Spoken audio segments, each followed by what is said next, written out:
introduction. Like Emily said, I'm going to be sharing with you lots of strategies and tips over the next sort of hour, 90 minutes about thriving under pressure. Lots of strategies for small business success because, well, I know it's been a tough year for lots of businesses, and I will share in a little bit all about what I do and how I know it's been a tough year for businesses. But what we're going to do first of all is I'm going to share lots today in terms of lots of common strategies that are facing all small businesses. And I'm going to share some strategies and models that will help you to address these challenges. And also, I am going to share with you some examples and case studies illustrating other businesses, their approach that they've taken. So hopefully there's going to be lots of information in here for you to, write down and come away with some really solid ways in which to grow your business, work more with the clients that you love to work with, and sell more of the services that you love to share. So we will be doing a Q&A section at the end, but if you've got a burning question, please don't hold on to it. Just unmute yourself, give me a wave, put your hand up, shout out and ask your question, because that's what I'm all about. Never, as a business owner, sit in, oh, I've got this problem and I don't know what to do about it. There is always someone in your network who can help you solve the problem. So please just raise your hand and ask me the question. But first of all, we're going to play a little game, because I am all about making business as fun as possible, because otherwise you've gone and got yourself a job. We are here in business because we've got a real passion for what we do and who we work with. So it should be fun.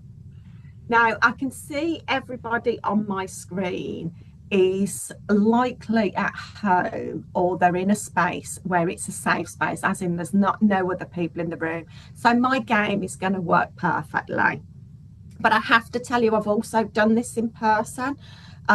So this game is supposed to pull you a bit out of your comfort zone. It's supposed to get you in the right mindset for collaboration, a bit of creativity, and thinking differently, and also getting you ready for a bit of brainstorming, because we're going to do some breakout groups in a bit. So what I want you to do is, if you're not on mute, just put yourself on mute for this game, and then I'll ask you to unmute afterwards. But I want you to just look around your room, and just, if you've got a flower pot in front of you, you're going to point at it and call it the wrong name. So you might call it a mind map. And if you've got a table, you might call it a carpet. So I just want you to spend a couple of minutes just doing this. Just humour me for now. Just look around your room and point at things and call them the wrong name.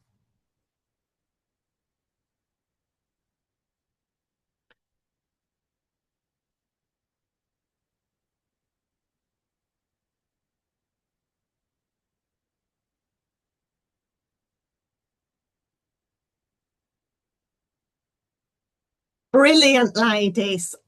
Top points to you all, because I can see that you're very obedient for a starting point. So I'm very happy that you did that.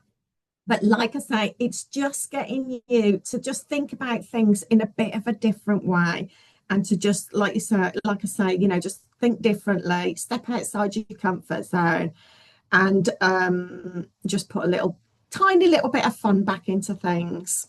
So let's dive in a little bit. So I'm going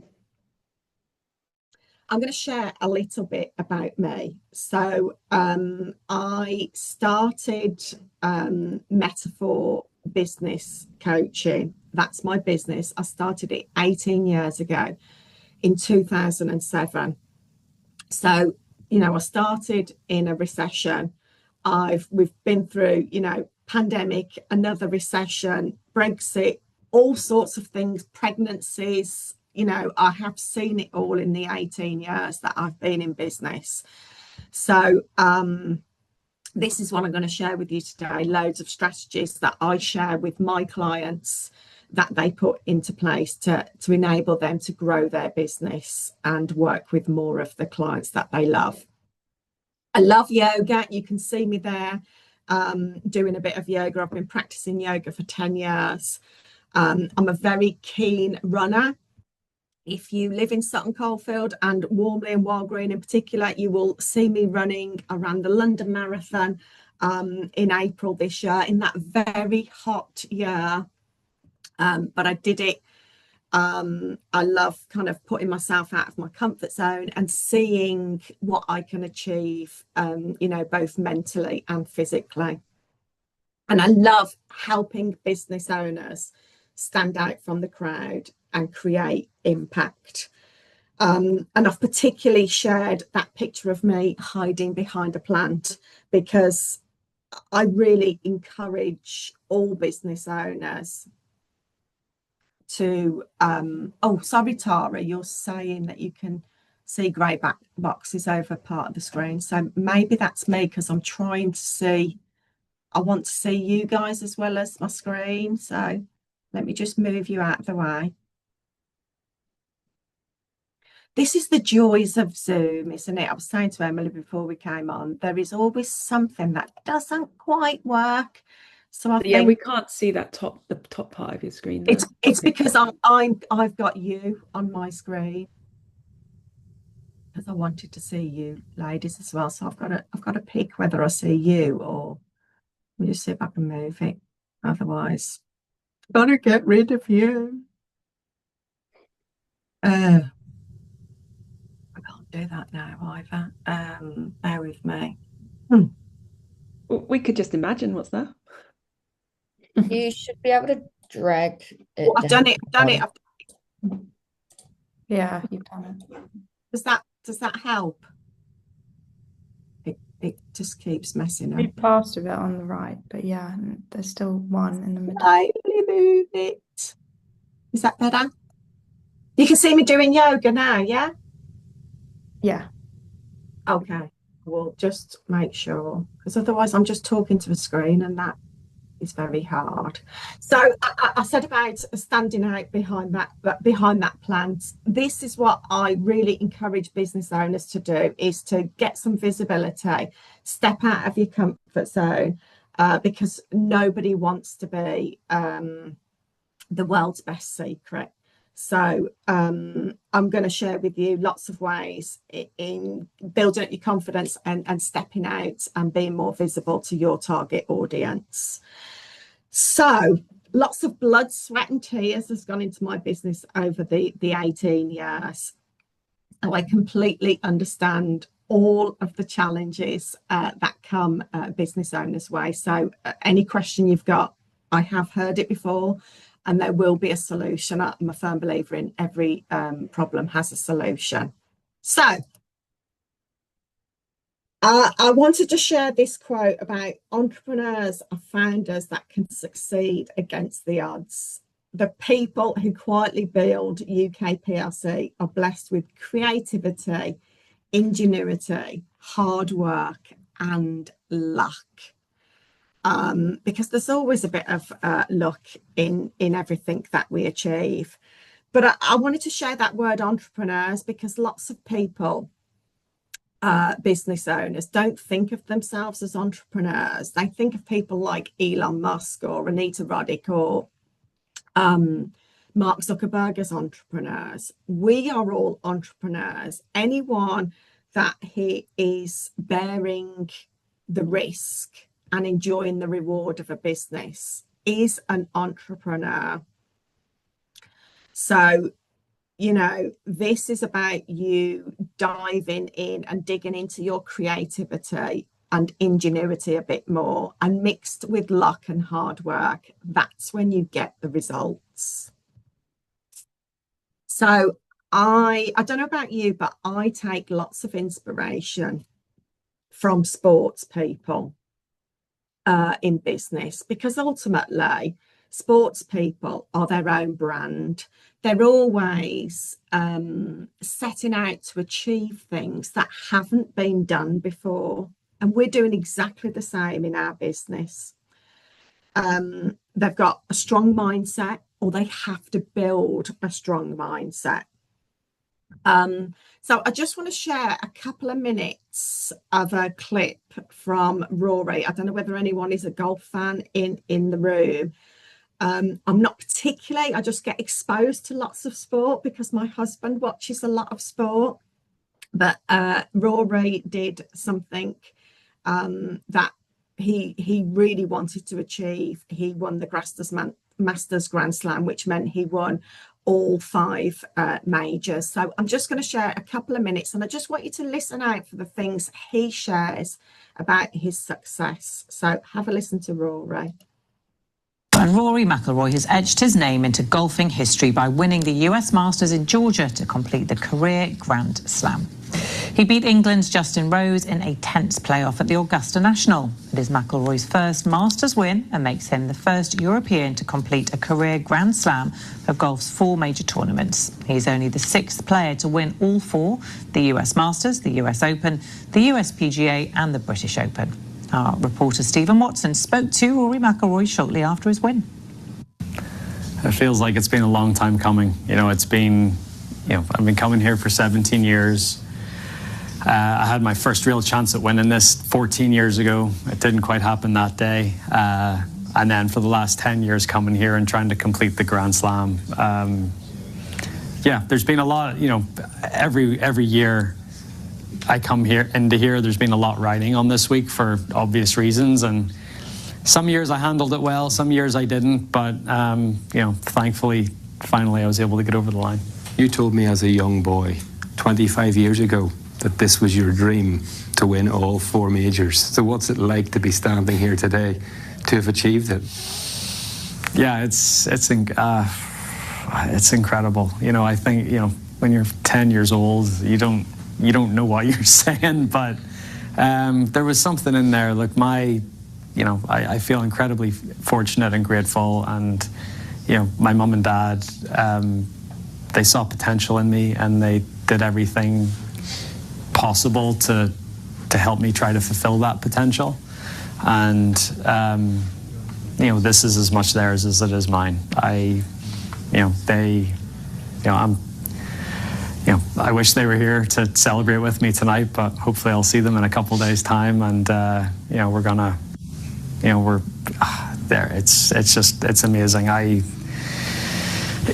There was probably times in my life where I thought that this was never going to happen, and there was a few low points, driving out of Magnolia Lane on Sunday nights and it not happening, but to finally get the job done this year is it's unbelievably satisfying, and it's just such a special moment. And what does it mean? Okay, so I'd love to hear from you. To have won the career. I'd love to hear from you whether you kind of, it would be useful for you to kind of shout out at the moment because I can't see people on the screen. But what did you hear in there as to what helped him achieve this thing that, he never thought was possible?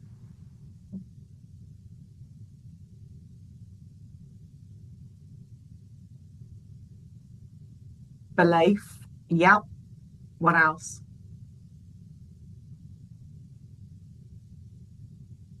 I think his family, he refers to his parents, doesn't he, as a huge support.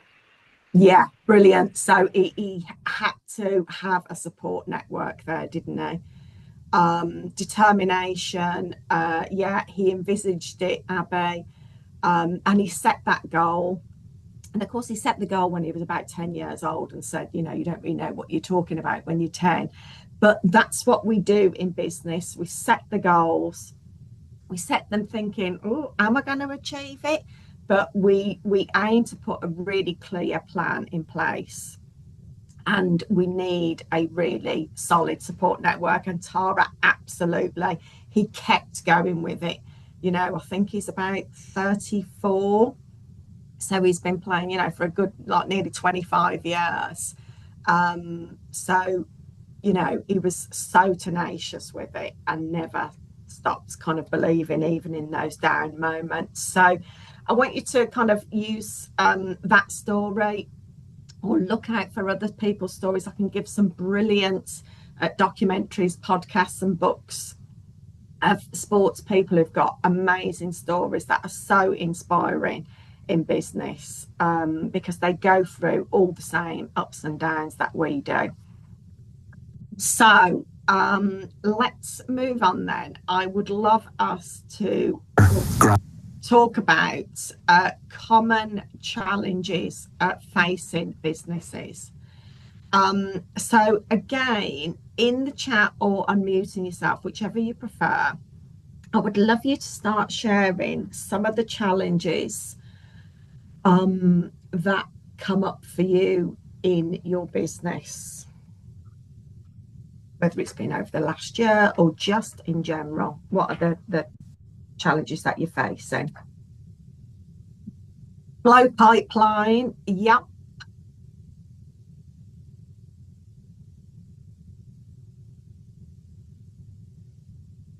Staffing issues, yeah. Can you be any more specific with that one, Tara? Staffing issues, too much noise and distraction, yeah. Are you referring to socials, Faye? Finances, employing people, freelancers, yeah. Capacity, working in the business versus working on the business, visibility, motivation when work is slow, male dominated industry, being younger than everyone, yeah. Okay, what industry did you work in, Phoebe? Marketing, limited budget, people can't afford the services, underperforming staff, personal, family health distractions, finance advisor, it's very noisy, inflation, budget, interest rates. Oh, budgets, what are they, Faye? Okay, people tightening purse strings due to climate, yeah. Other people holding on to finances, yeah. So there's a real array of slow payments, yeah. Closing sales, there's a real array in here of challenges that we all face. So, but I can definitely bunch those up into certain categories. So bear with me a second. Oh. So let's have a look. So here's what I've pulled together, and just see where your challenge that you've shared fits into this. So I've talk about the external factors first of all. So these are factors that we feel affect us, that we have no control over, or so we think. So we've got rising office costs. I definitely saw that in the chat. Recruitment challenges, definitely saw problems about staffing issues. Competitor threats, or such and such is doing this down the road, or there's a new, what I'm doing has just opened up. Employing national insurance rise, for example, and consumer uncertainty, that definitely popped up in the chat. So there's lots of, I'll wait for the budget, or there's been a lot of indecision this year because of indecision in the government. It just filters down. It has a very direct impact. So it means people are less likely to make decisions until they know exactly what's happening. So those are the external factors. But then I've got a list that I like to call the excuses. These are the reasons that we tell ourselves as to why we can't do something, or why we're not making as much money as we want to make, or why we're not working with the people that we really want to work with. So we might say that there are fewer buyers. There are less people out there wanting our services. Or perhaps it's because there's more competition, so that the buyers are then spread out across the competition. We've all got an excuse of staffing issues, where we say we haven't got the time to develop people, or we haven't got the time to put into training or making people better, or we haven't got the time to delegate. Time is one of the biggest excuses that I hear as a reason why there is a problem with something, someone. It's a lack of time, but it is just an excuse, because of course it's important to remember that we all have the same amount of time. But I'm going to share some strategies around all of this. So yeah, ouch. It feels really harsh, but it is the truth. We all have the same amount of time, and it's just how we use that in a much more focused way. But like I say, I'm going to share some strategies around all of this. Some other excuses are there's too much admin to do. So too much admin, not enough time to focus on business development. And another excuse or reason, whichever lands better with you, is no money to invest. I haven't got the money to invest in that. But like I said at the beginning, there are always solutions to every problem. And it doesn't mean, right, I've got to throw loads of money at it. It could mean that you just allocate a small pot of money to some project or another. But we kind of think in business that it has to be this all singing, all dancing thing. It doesn't. We can just, dip our toe and take small baby steps on all of these challenges, because what we want to do is minimize the risk. Okay, so this is the reality. The reality is there is a lack of processes, or it could point to a lack of processes in your business, because processes drive efficiency. They drive a lot more simplified results. So let's just imagine that you have a process around your customer journey. So from marketing all the way through to the client say yes, there is a process for everything, which means that once you've got a really robust process and it delivers, you forget less about your competitor threat, because you know that you are delivering a great service for your customer from start to finish, and they're really happy and they always get the results. So it minimizes this customer threat. The reality is, a lot of times there's no marketing strategy. For many business owners, I know lots of business owners who do marketing ad hoc. Oh, there's no clients. Quick, let's get on LinkedIn and put some posts out, rather than having a full marketing strategy. Whether you've got a full practice, a middling practice, or an empty practice, it doesn't matter what your landscape looks like. You've got, a marketing strategy, which takes away this, this lack of time. Because if you've got a full practice, you've got this marketing strategy in place that just delivers. And if you've got the processes, it means you've got the systems to help you deliver that marketing strategy, whether you're, full to the rafters in your business or not. Okay. So another reality of recruitment challenges is lack of delegation. Whether you hear yourself or fellow business owners saying, oh, it's just easier if I do it myself. Somebody else can't do it as well as I do. So then you just don't delegate. If you've got a process around how you do something, whether it's onboarding a client or whether it's, creating a marketing schedule, if you've got that process all written out of how you do it, you will be so much more confident in handing that over and delegating it to somebody else, because they're just following your process, your way of doing things. So it really helps remove that no time to develop people, lack of time, and recruitment challenges. So it gets rid of the external factors as well as some of the excuses.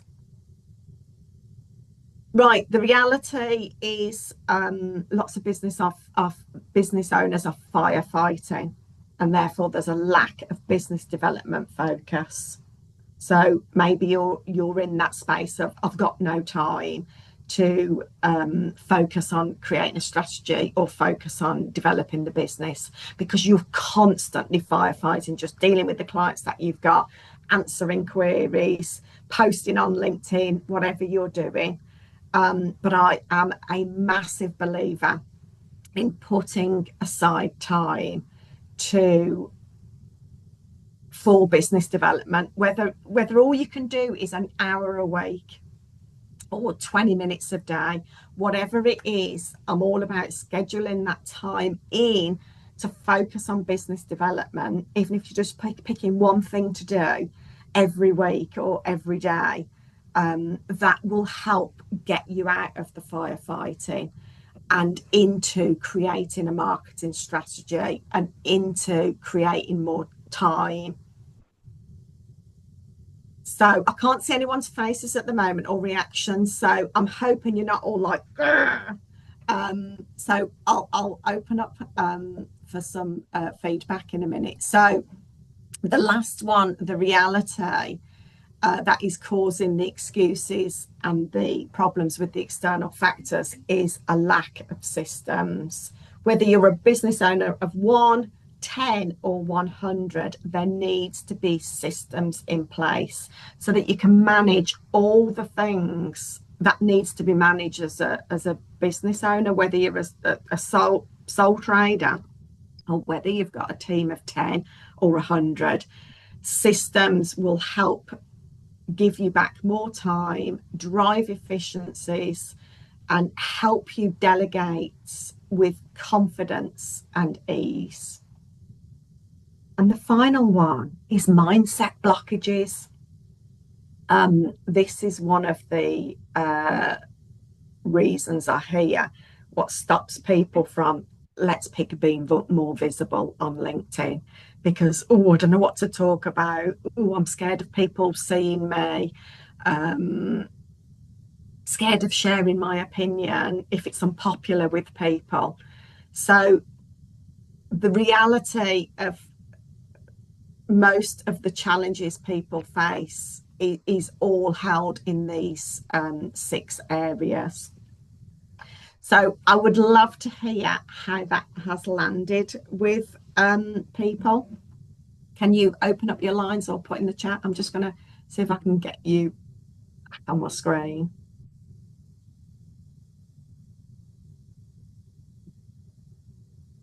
Oh, very true. Brilliant, Tara. I was getting a bit worried then that nobody was there. Okay.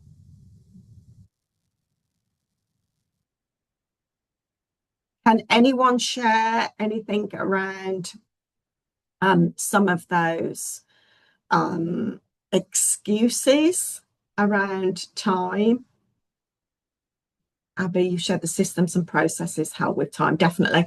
Can you share one system or one process that you have implemented that really has helped pull back some more time in your favour? I schedule LinkedIn posts. You So I schedule. spend like a chunk of time and just schedule posts for the next sort of few weeks. Brilliant. So it always means that you are always completely visible on LinkedIn, even when you go on holiday, even if something crops up with the kids or schools and you can't, you've always got some visibility on LinkedIn. Yeah. Brilliant. And then do you post over and above that if something comes to mind? Yeah, if something exciting happens, then I'll Yeah. post that. Or if I know that I'm going to go to an event that I'm going to post about, then I'll kind of add that into my schedule, but set a reminder that I need to do a post about it afterwards or beforehand or something. Brilliant. Okay. And let's talk about staffing issues for people in the room that have got staffing issues. Do you see those common threads of no time to develop people and the lack of delegation?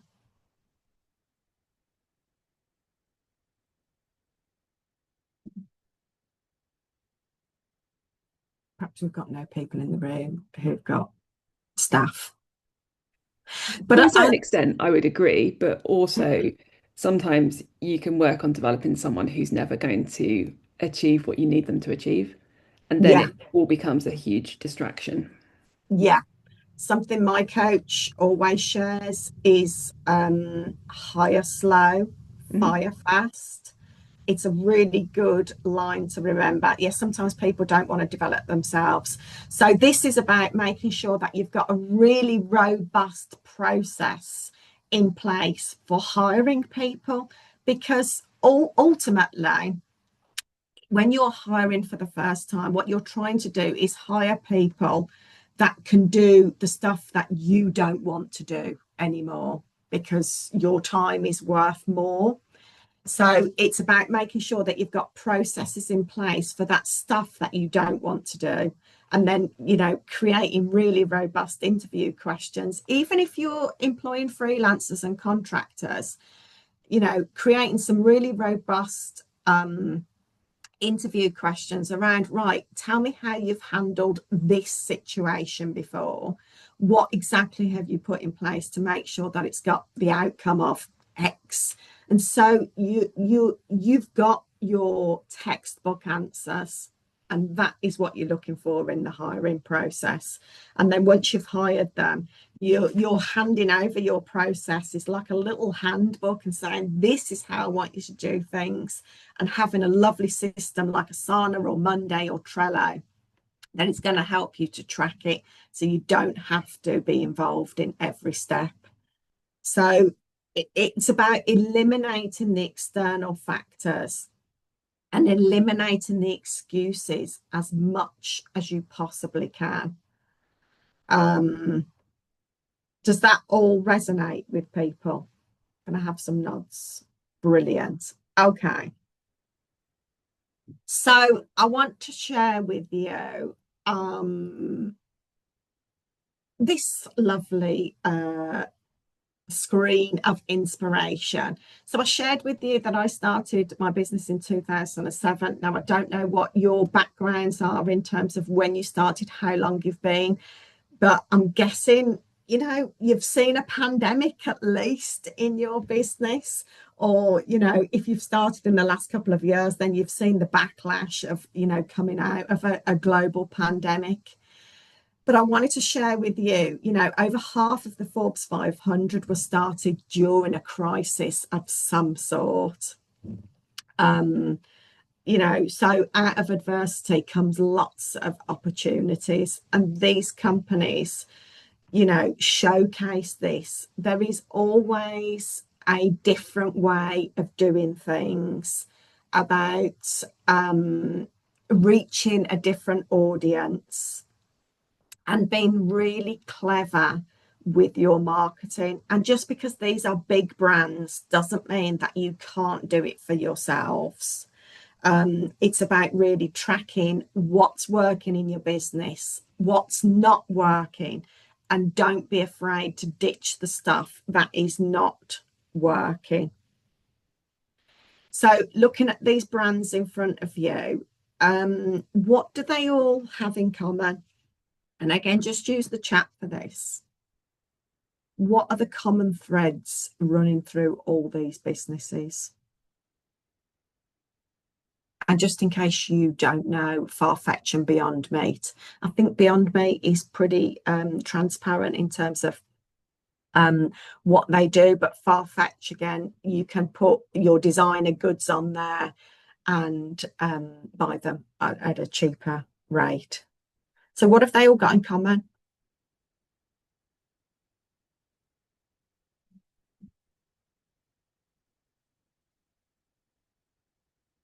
I think they have 4 common threads.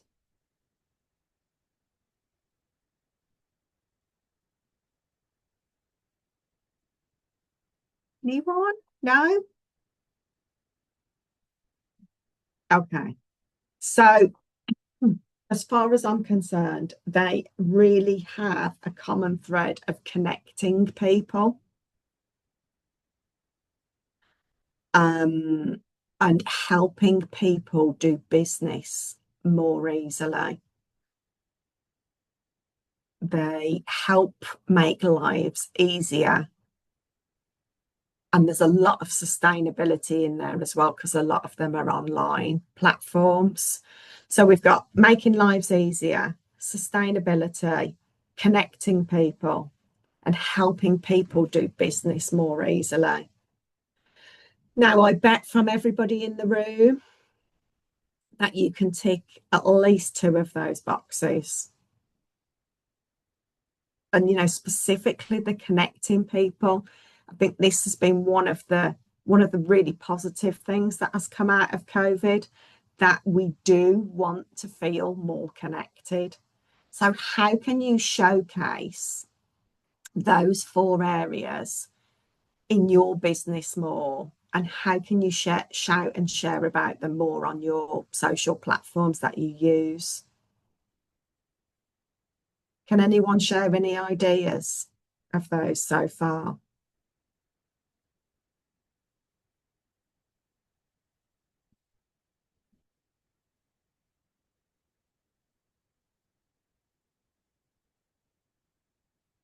Just trying to see you again, ladies.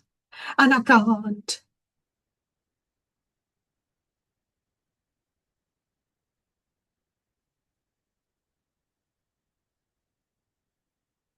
How can you showcase in your businesses that you are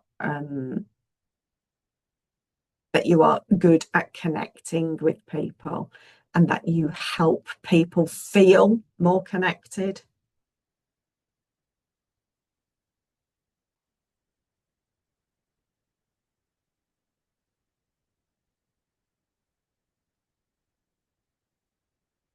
Okay, I can see the chat again now. Create a community. Yeah, Helen.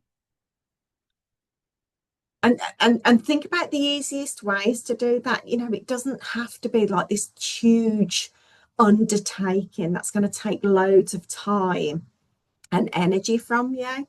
It's just the small things that you can do to help you and your community feel like you're more connected.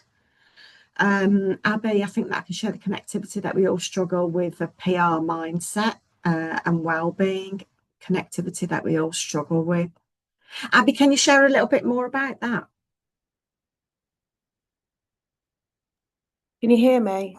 I can, yeah. No. Yeah, I just meant that even though people probably will come to me as isolated characters, I would imagine that it's comforting to know that everybody feels, especially with public relations, that they're in a rabbit with headlights, they're not sure what they're doing, and they don't understand that it's not just about going in the press. And then when they do, you know, I think people find that they find that sense of community by knowing that others are in the same boat. Totally.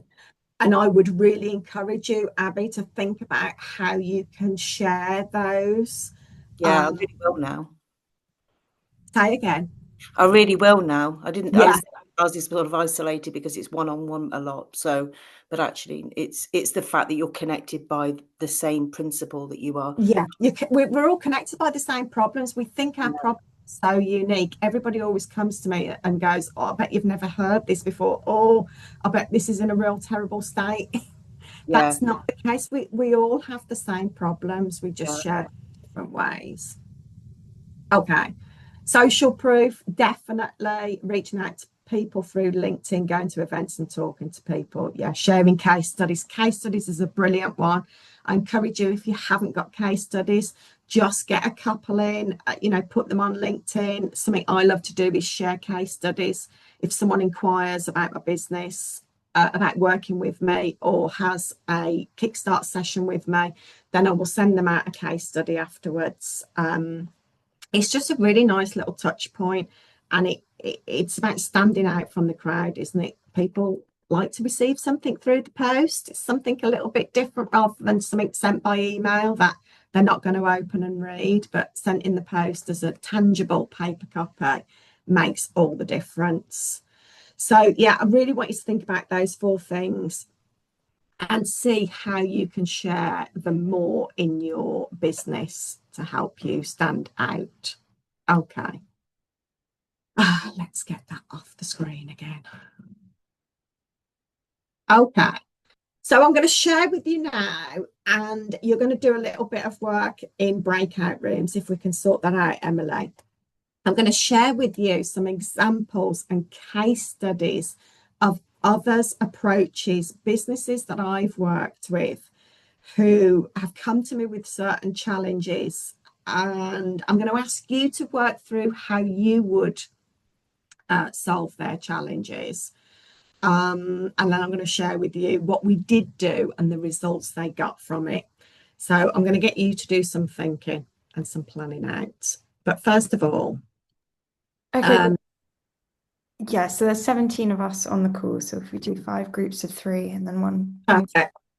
So I'll just go through, Emily, and then I'll ask you to put people in breakout rooms of 6 minutes, if that's okay. So this first, let me just hide that. Okay. So this first client, just to give you a bit of background, they were around 3 million turnover. They're a telecoms and security business founded in 1985. So they're a long-serving business. So these are the top 3 challenges that they came to me to help them work through. So the first challenge was managing long-term staff who don't like change in a competitive industry with decreasing profit margins and a decline of their biggest sector. And the third challenge was lack of strategy. They had no strategy because they were spending too much time in the day-to-day. They were in that firefighting, no time for business development. So what I would love you to do in breakout rooms is